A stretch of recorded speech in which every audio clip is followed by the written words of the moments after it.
Hello and welcome to Athavan News. It is Friday, February 12, 2016 and this is Devaraja Mayuran with the news highlights of today's English dailies.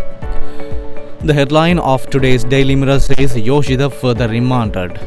The bail application of former President Mahinda Rajapaksa's son Lieutenant Yoshida Rajapaksa and 4 others who were taken into custody and remanded under the Money Laundering Act were rejected, and the suspects were further remanded till February 25 by Kaduvala Magistrate and District Judge Dhammika Hemapala.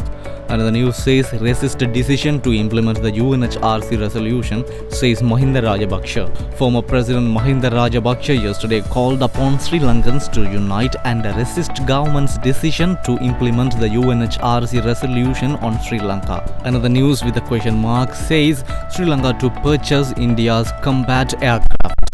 Sri Lanka is said to be interested in India's light combat aircraft Tejas, the multi-role light fighter that is in development with Hindustan Aeronautics Limited, India media reported. Though the aircraft has been in development for some years, now India's southern neighbor Sri Lanka is said to be interested in LCA Tejas.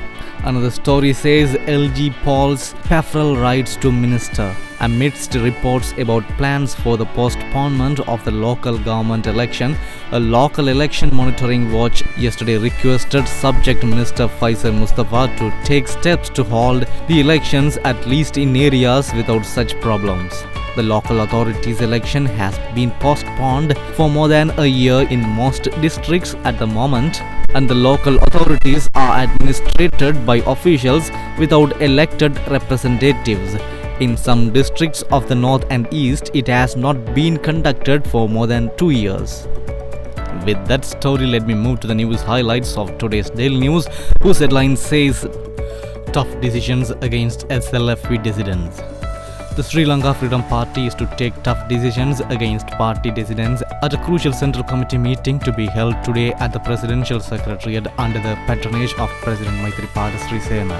Tough decisions are expected to be taken against SLFP dissidents who are supporting former President Mahinda Rajapaksa and trying to make divisions in the party by making statements against the party and its leadership at this meeting, reliable sources told.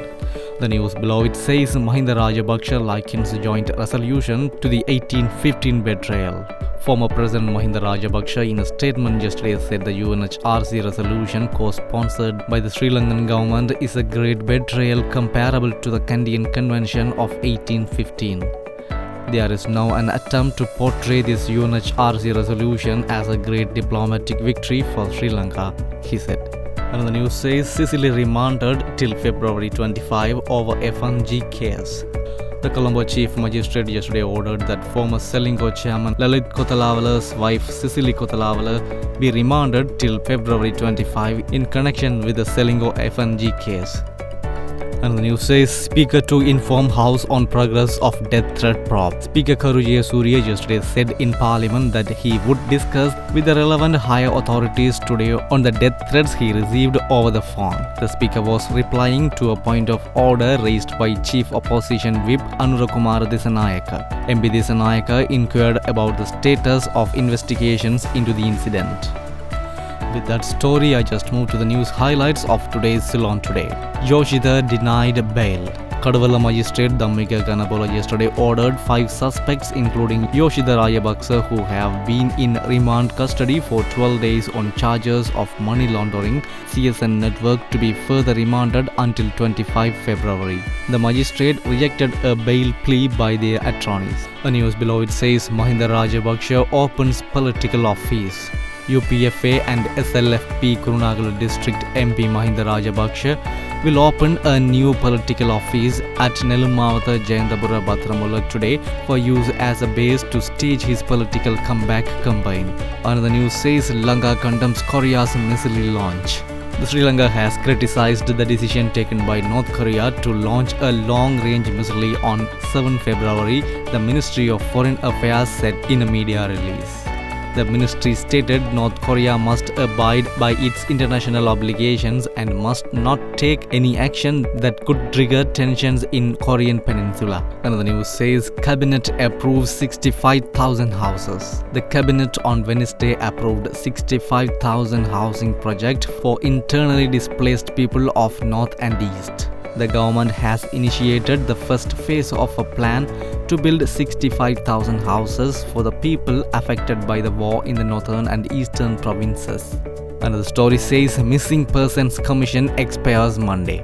Chairman of the Presidential Commission to investigate complaints into missing persons, Maxwell Paranagama, said yesterday that he has not yet been informed whether or not the Commission's mandate and term of office would be extended. The tenure of the PCICMP expires on Monday, 15 February. I don't know why it has not been extended.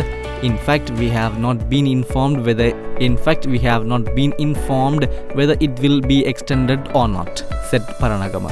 The news next to it says new AG takes oaths. President's Counsel Jayanta Jayasuriya took oaths as Attorney General before President Maithripala Sirisena at the President's official residence yesterday. Jayasuriya was the senior Additional Solicitor General and his name was recommended by the President and ratified by the Constitutional Council.